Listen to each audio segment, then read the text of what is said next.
Welcome back to The Explainer. Today, we're diving straight into a singular historical tragedy that sent two vastly different yet equally powerful shockwaves right through the British Empire. We're looking at an event that completely shifted the course of Indian history, not just because of the sheer devastation it caused, but because of how individuals chose to respond to it. Okay, let's get into it. It really brings up a profound question, doesn't it? How does a nation even begin to process unimaginable trauma? When you're faced with systemic injustice and overwhelming force, is it best fought with words or with weapons? We're going to look at the exact same atrocity through the eyes of two very different people who chose radically different paths to strike back. Part 1. The Epicenter, the Baisakhi Day Massacre. To understand the response, we've got to ground ourselves in the epicenter. The date is April 13th, 1919. The location? Jaliyavala Baug in Amritsar, Punjab. On that day, over 10 to 20,000 unarmed people had assembled in this 7-acre garden. They were there to celebrate the Baisakhi festival and hold a peaceful protest. But there was a fatal flaw in this location. It had only one exceptionally narrow entrance. So when General Dyer and his troops marched in and blocked that single exit, the crowd was entirely trapped. And then, sudden gunfire erupted. In a desperate, split-second attempt to survive, many actually threw themselves into a well on the grounds. Today it's known as the Martyrs' Well. And the records? They show 120 bodies were recovered from that well alone. The sheer, cold math of what happened next is just chilling. General Dyer ordered his troops to shoot directly into the dense crowd without any warning whatsoever. None. And they didn't stop until their ammunition was basically exhausted. To put a number on it, exactly 1,650 rounds were fired directly into those trapped civilians. If you visit the preserved walls of the garden today, you can actually still see the bullet marks, forever etched into the brick. The human toll was absolutely staggering.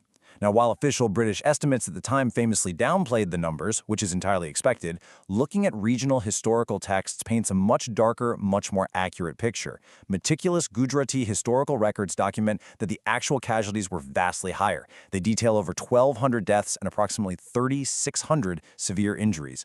An entire city practically broken in a matter of minutes. Part 2. The Pen, Moral Defiance. In the immediate aftermath, the British government really scrambled to contain the fallout. They implemented strict martial law across Punjab and enforced a total media blackout just to bury the atrocity. But, truth, especially a truth this horrific, rarely stays buried for long. Escaping that blackout took incredible risk.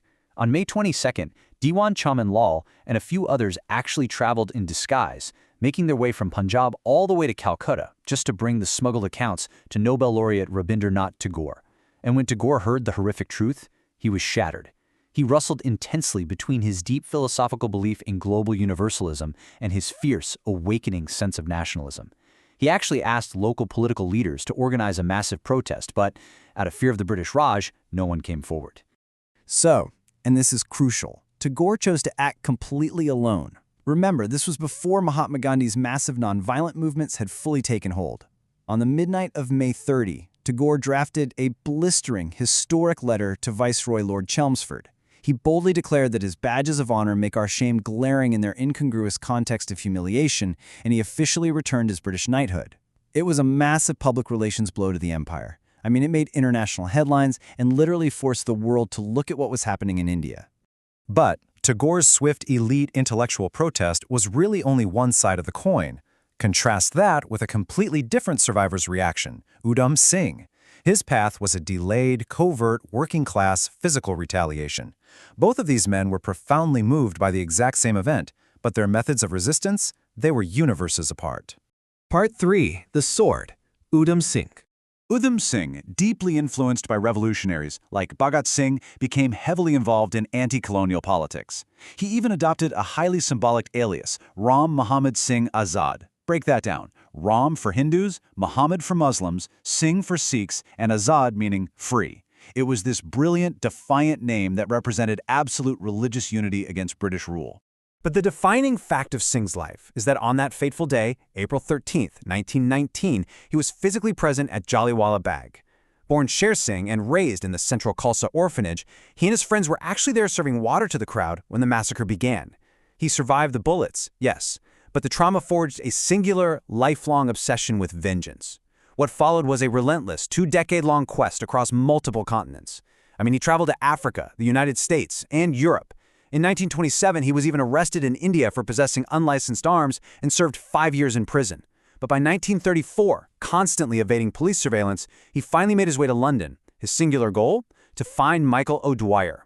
O'Dwyer was the former lieutenant governor of Punjab who had overseen and explicitly endorsed the 1919 massacre. And so, Singh just waited. He waited years for the perfect moment. That moment finally came 21 years later, March 13, 1940, at Caxton Hall in London. The sensory details here play out like a spy novel. Singh entered a public meeting using a ticket under the name of his Mexican wife, Lupe Hernandez. He had methodically cut the inside pages of a book into the exact shape of a revolver he'd bought from a soldier in a pub. As the meeting wrapped up, Singh casually walked up, pulled the gun from the book, and shot Michael O'Dwyer twice through the heart and lung, killing him instantly. And then, he didn't run. He just stood there and willingly surrendered to the police. During his trial at the Central Criminal Court, Singh was completely unrepentant. He gave this fiery, defiant speech to the room, stating, "I am proud to die, to free my native land." He even went on a grueling 42-day hunger strike in prison before authorities finally force-fed him.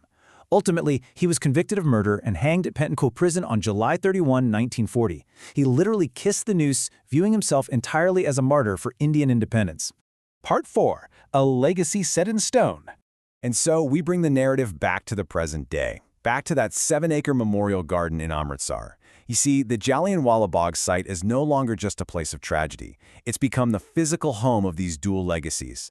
Today, the memorial actually holds the repatriated ashes of Udham Singh, resting right there in the very soil where his quest for vengeance began, right alongside museum exhibits honoring Tagore's intellectual protest. The site itself has really evolved. It now features the Amar Jyoti, which is the eternal flame of the martyrs, and that massive white flame of liberty monument. Interestingly enough, between 2019 and 2021, the government spent 20 crore rupees on a centennial renovation, and this actually sparked quite a bit of controversy. Some critics argued that modernizing the site kind of altered the raw, emotional feel of those original bullet-scarred walls. But honestly, regardless of the architecture, the memory of what happened there and how people responded to it is firmly managed and protected for future generations. Which leaves us with this final thought. When faced with systemic trauma, resistance takes many forms. One man used his global prestige to literally shame an empire with his pen. Another used absolute anonymity to strike back with a sword, a full 21 years later.